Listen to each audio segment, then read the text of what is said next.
So again, the prompt is saying, far too often, we take nature for granted. Describe an experience that made you appreciate our nature, our natural world. Now, as we know, there are a lot of popular writers use the nature to quote. Okay, this is two, isn't it, Malak? What? Okay, notice that here we have two, isn't it? Right. Okay. After two, you have to use infinitive or verb zero to write. So as we know, there are a lot of popular writers use the nature to write their books and discovered themselves, comma, in order that we haven't take the nature for granted. Malak, we have to take nature for granted. Why did you say, or did you write that we have not take the nature for granted? إنه بالرغم من هيك إنه مش لازم ناخدها for granted. Okay. Since I came to Canada, there are a lot of situations happening to me. For this reason, every time I fall down. Okay, I think here you have to delete the not, Malak. I mean, we have to say, in order to... For granted, it's like تحصيل حاصل إنه or مستهزئين بالnature. You know the meaning of for granted, take something for granted. Take something for granted is to believe something without thinking. Let me show you the exact meaning of this word, wait. I think it's my job just to show you the meaning of this word, because if you misunderstand the prompt, absolutely all your answer will be wrong. Okay. Sometimes I hear someone say, don't take me for granted. Wait, take something for granted. This is it. Take something for granted. Okay.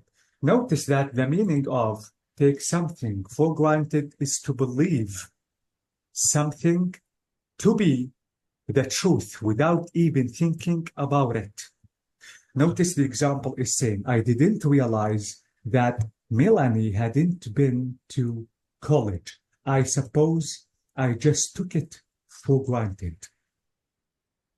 The next example is saying, I suppose I just took it for granted that we were married. So notice that take something for granted means to believe something to be the truth without even thinking about it. Okay. So please be careful. You have to fully understand the meaning of a certain vocab or maybe idiom just to be able to write correctly.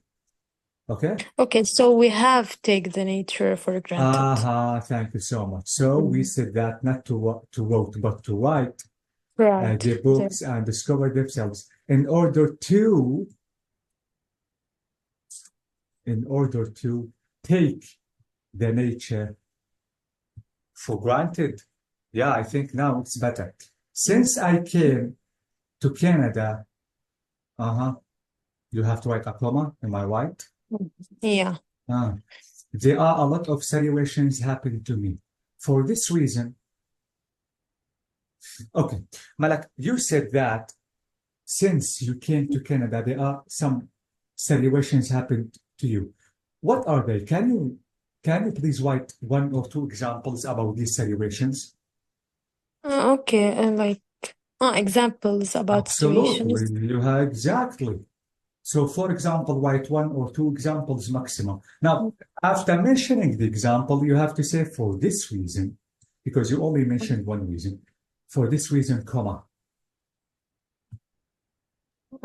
For this reason, every time when I fell down, comma, okay, I decided to go to nature, or to the nature is correct. Not just for walking or practicing working out, comma, but also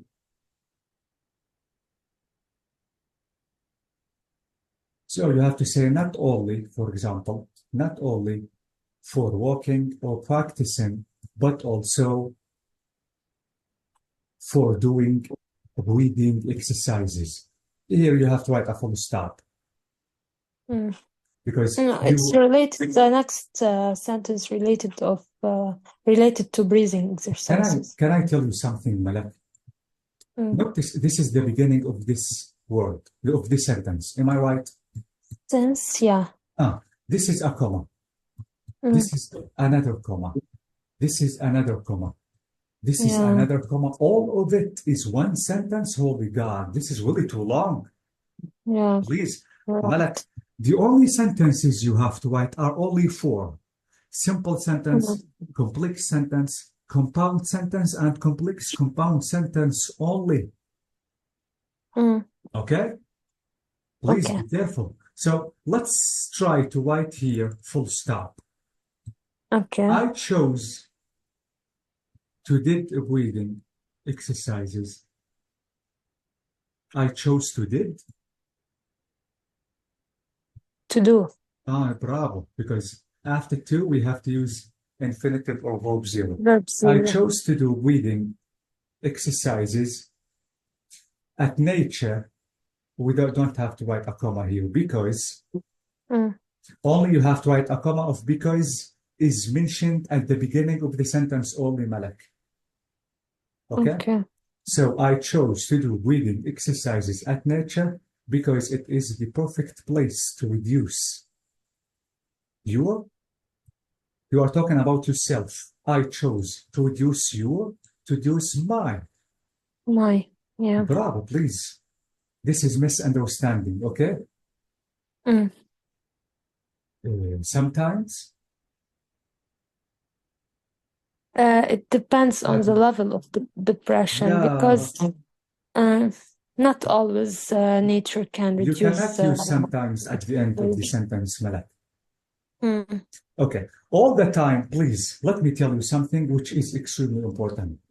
The time markers, like sometimes, often, never, always, all the time, you have to use them before the main verb. Notice this is a main verb.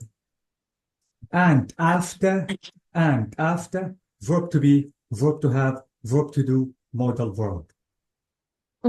Please. I mean, you have to say, I sometimes, this is the main verb.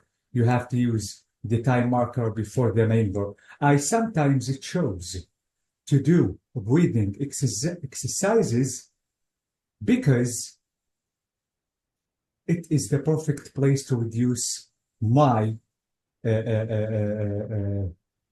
depression, sadness. This is it. I think sometimes should be used here, not at the end of the sentence.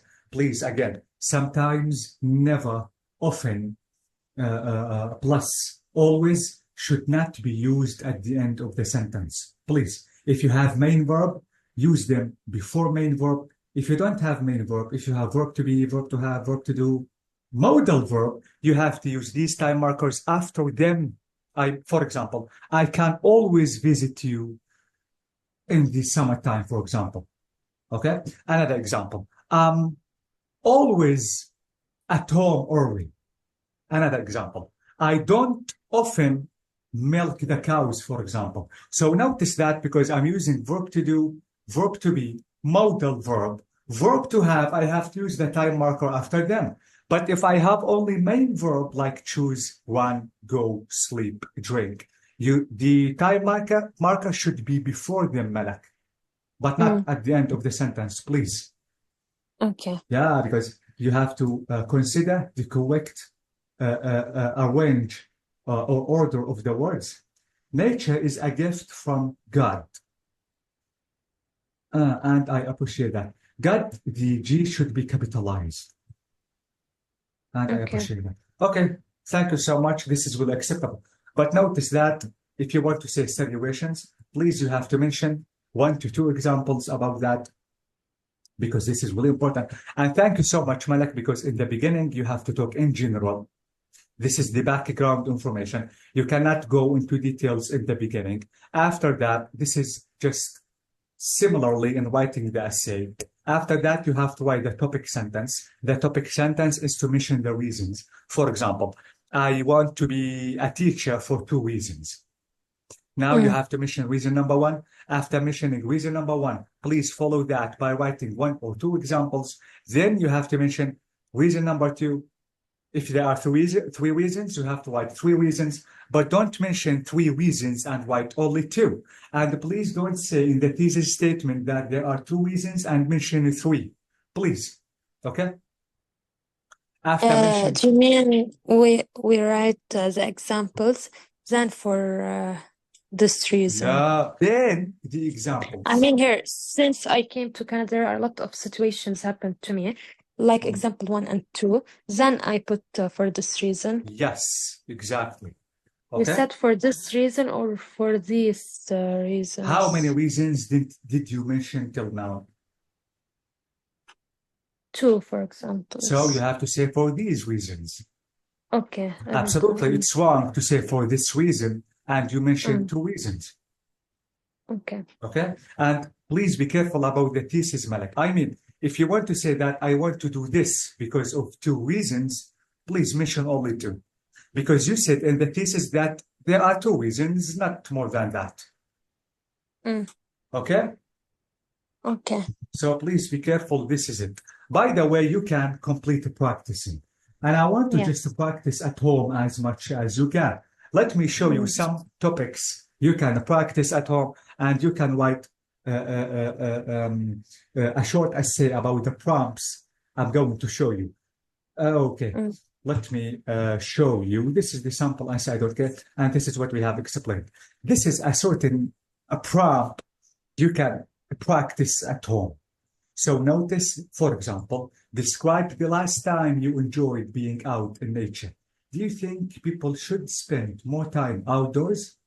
How would this affect people's quality of life? So you can practice writing this prompt, and let me show you another one.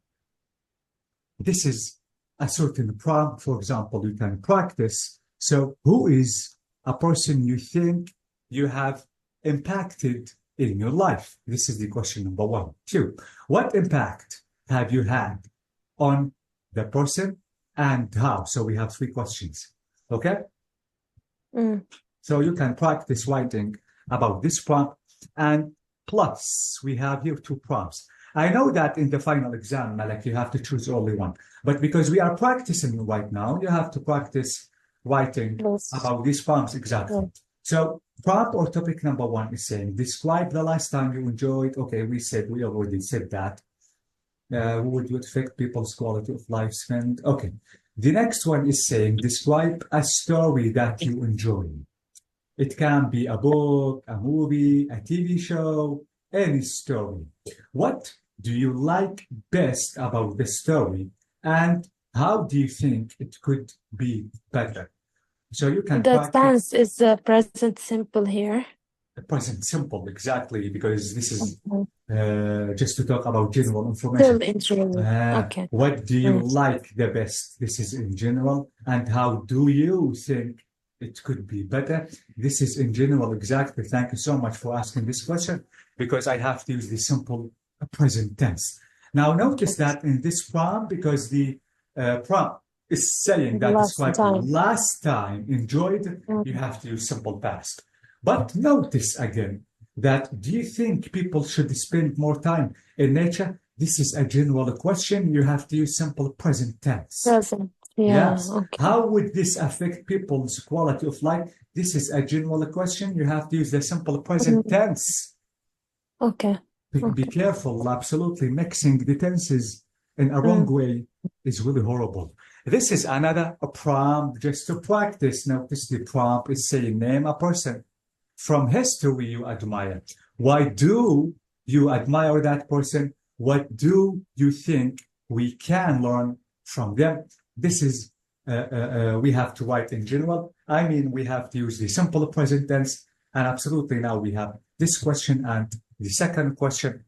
So you can write a prompt, a piece of writing about this prompt. Plus, you can practice these prompts.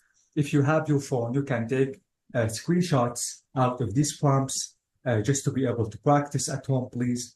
So notice that topic number 1 is saying, describe the geography of the country where you currently live. How does the geography of the country affect its people and its culture? Topic number 2 is saying, name a person from history you admire. Okay, why do you admire this person? Why do you think we can learn from them?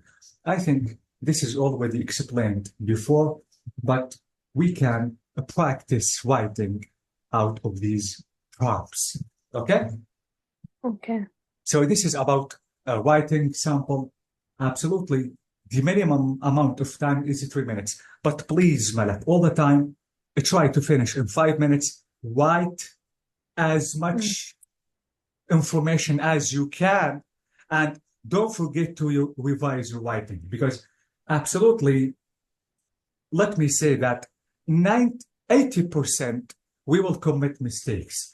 The reason is, while writing, we don't focus on grammar or maybe spelling mistakes because we are focusing on ideas while writing. When you finish, please revise your writing because you will discover the mistakes when you finish, because your brain is going to stop thinking about the ideas. Now your brain is going to start thinking about grammar rules, the structure of the sentences, and even the tenses. Please be careful about that, okay? Okay. So this is it. I think now the last class is going to be about a speaking sample, which is the last module in the Duolingo exam. So if you have any questions, you can ask me before leaving. No, all is clear. Thanks, you. God. Thank you so much. Let me wish a good day for you. Thank you for Thank you. Bye-bye. Bye-bye. Thanks.